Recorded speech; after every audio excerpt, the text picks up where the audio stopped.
ধর্মনগরে চুরিকাণ্ড অব্যাহত। কিছুদিন অন্তর অন্তর শান্তি ও সংস্কৃতির শহর ধর্মনগরের বিভিন্ন এলাকায় নির্দ্বিধায় কোনো প্রকার বাধাবিঘ্ন ছাড়াই চুরিকাণ্ড সংঘটিত করছে চোরের দল। এর থেকে প্রতিকার চাইছেন সাধারণ মানুষ। এবার ব্যবসা প্রতিষ্ঠানে চুরি সংঘটিত করল নিশি কুটুম্বের দল। সোমবার গভীর রাতে ধর্মনগর বাজারে দুর্গা মণ্ডপ সংলগ্ন রাতুরাম ঘোষের পাইকারি চালের দোকানে দুঃসাহসিক চুরিকাণ্ড সংঘটিত করল চোরের দল। জানা গেছে, প্রতিদিনের মতো সোমবার রাতে দোকান বন্ধ করে তিনি বাড়ি চলে যান।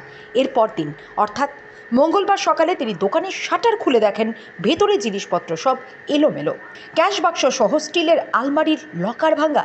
চোরের দল দোকান ঘরের পেছনে থাকা কাঠের দরজা ভেঙে ঘরে প্রবেশ করেছে। দোকান ঘরের পেছনের দরজায় ছিটকিনি লাগানোর পর কাঠ দিয়ে দরজা বন্ধ করা ছিল, কিন্তু চোরের দল শাবল দিয়ে সেই দরজা ভেঙে ফেলে।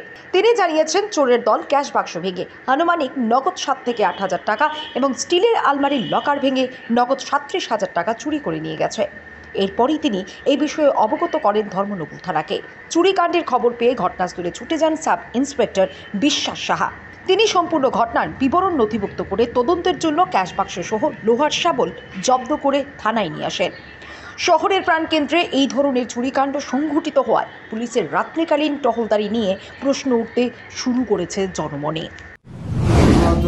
আজকে সকালবেলায় দেখি দোকান তোমার সামনের দিক দিয়ে ভালো পিছনে এই দিকে আসতে ভাঙ্গা ক্যাশ বাক্স ভাঙ্গা গদি আগুয়াই আলমারিটারে আসতে ভাঙ্গিয়া যা টাকা পয়সা আছে সব নিয়ে গেছে।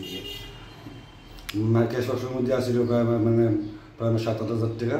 আমার আলমারি মধ্যে আসছিল 37,000 টাকা। ওটি নিয়ে গেছি ভাঙ্গি সব। কোন দিকে ঢুকছে চোরটা? ঢুকছে ছাত্র উপর দিকে। আচ্ছা, তারপর তার ঢুকে সাফল পাওয়া গেছে একটা সাফল দিয়ে দরজাটা পুরা ভাঙছে। ভাঙ্গিয়া ওই তারা করে ঢুকছে। আমি তো দেখছি না, সকালবেলায় দরজা খুলে দেখি এই অবস্থা গদি আসছে পুরো লন্ডভন্ড। পিছনের দরজাটা কাঠেরই ছিল? পিছন দরজা কাঠের ছিল, এটা ভাঙছে সাফল দিয়ে ভাঙ্গিয়া। কি নাম আপনার? রাতুরাম ঘোষ।